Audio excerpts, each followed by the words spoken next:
রাসূল পাকের মেরাজের মধ্যে একটা আইডি কার্ড দিয়েছে, মুহাম্মাদুর বলেন না, মুহাম্মাদুর মুহাম্মাদুর মুহাম্মাদুর সুবহানাল্লাহ বলুন না।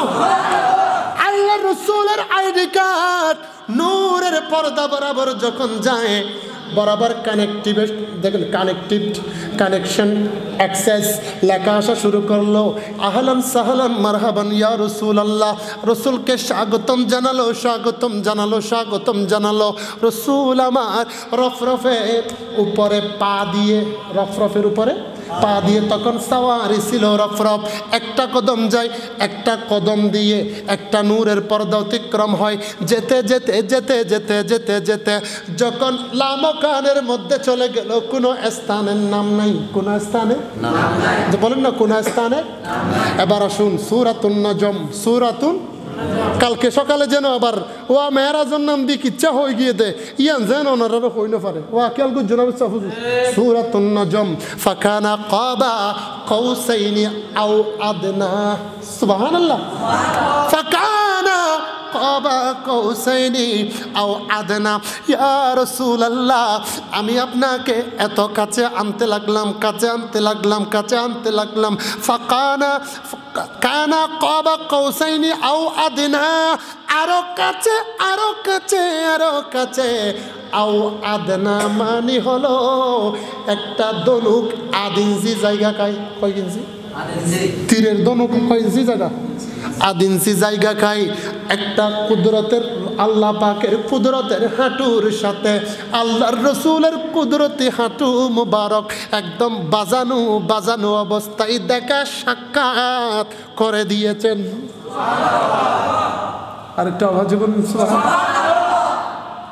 এরপর আন্দা এরপর হানাইয়াল হইবে যে রসুল আল্লাহরে নাও দেখে, রসুল বলে আল্লাহরে হদা, আল্লাহরে দেখুন জানি কি হতে দেইলে মুসা আলাইহিস সালাম কেন দেখে চলি, মুসা আলাইহিস সালাম বেহুশ হয়ে গিয়ে তুর ফারকা চলে গিয়ে,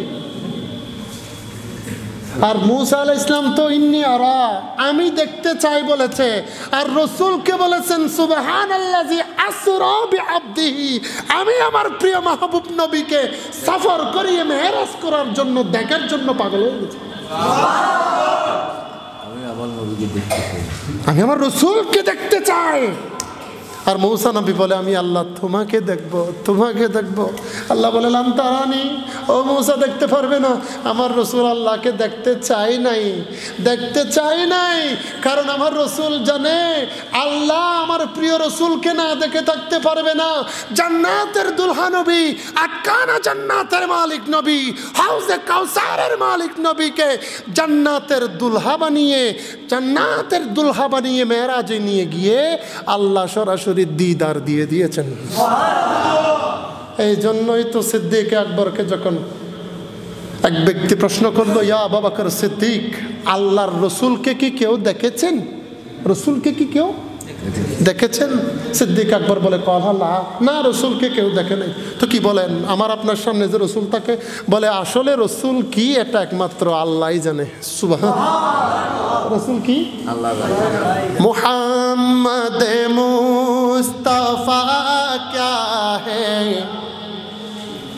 मोहम्मद का खुदा जाने। सुभानअल्लाह।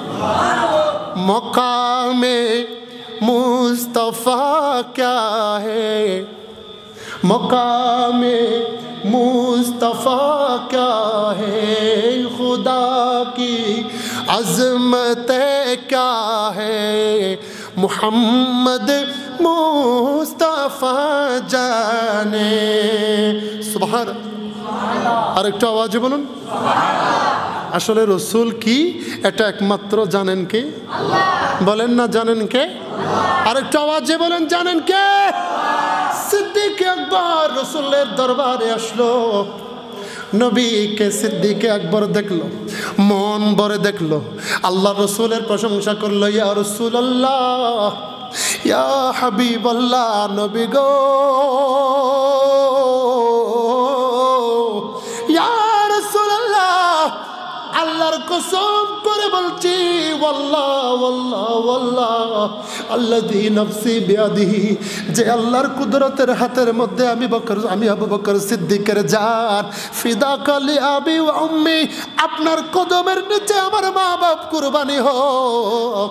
দুনিয়ার মধ্যে এত মানুষ দেখেছি, এত সৃষ্টি দেখেছি, আপনি রসুলের মতো সুন্দর চেহারা, সুন্দর সূরত আর দ্বিতীয় কাউকে দেখি।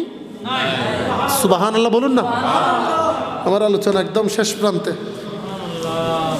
আবু জাহেল, আতানি আবু জাহেল যখন রসুলের সামনে আসলো, ফাকালা আবু জাহেল বলতে লাগলো, একটু শেষ করে দিচ্ছি। আবু জাহেল বলতে লাগলো, ও আব্দুল্লাহর ছেলে মুহাম্মদ, আমি লাত, উজ্জা, মানাত এগুলার কসম করে বলছি, আল্লাহর জমিনে যত বিশ্রী মানুষ আছে সবাইকে আমি দেখেছি, তুমি মুহাম্মদের মতো বিশ্রী কুশ্রী মানুষ আর দেখি নাই। নাউজুবিল্লাহ। রাসূল বলেছেন, হক, তুমি সত্য বলেছ। আবু জাহেলকে কি বলছে? তুমি সত্য বলেছ। আবু বকর সিদ্দিক যখন সুন্দর বলেছে, তখন আল্লাহ রাসূল বলেছেন, তুমি সত্য বলেছ। সুবহানাল্লাহ বলুন না। আবু জাহেল যখন চলে গেল,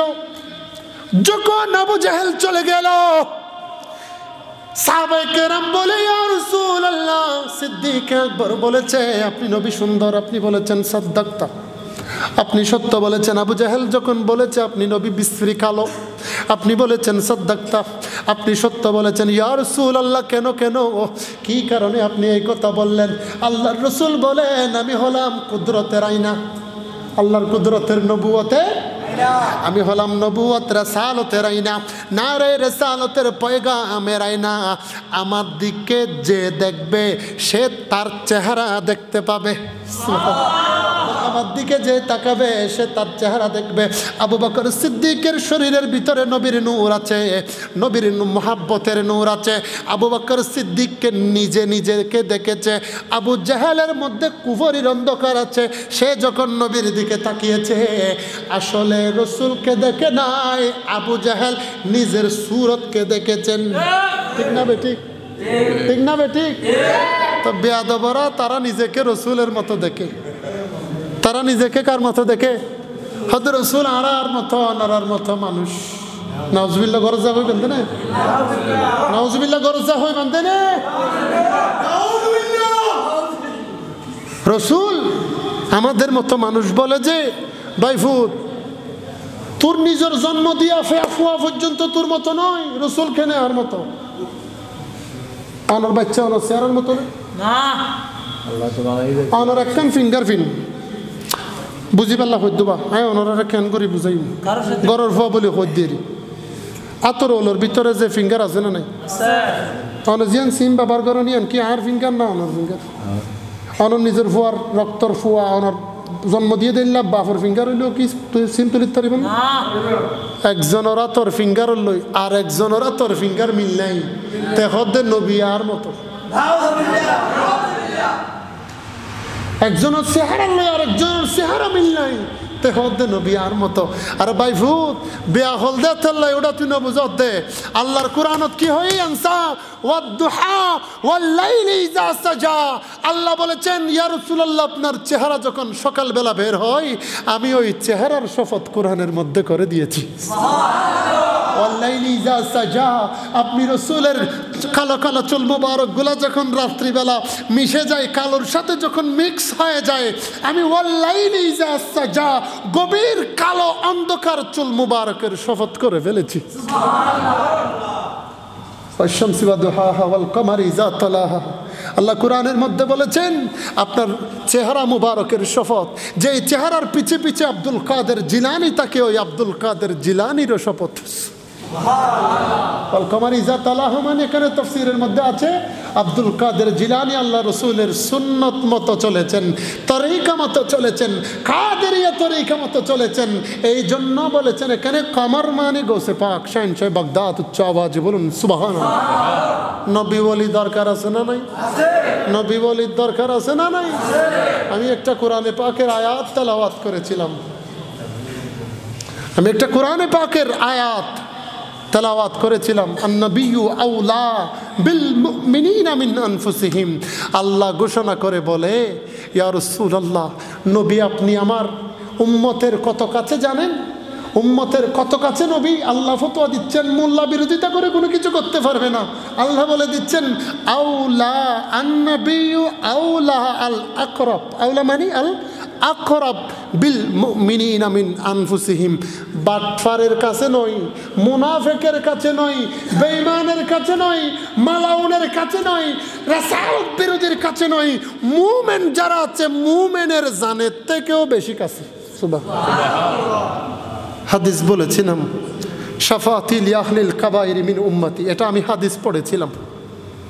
আমার রাসূল বলেছে, বাজিয়ানত কি আছে, শাফাআতি লিআহলিল কাবাইর মিন উম্মতি, এটা বুখারী শরীফের হাদিস।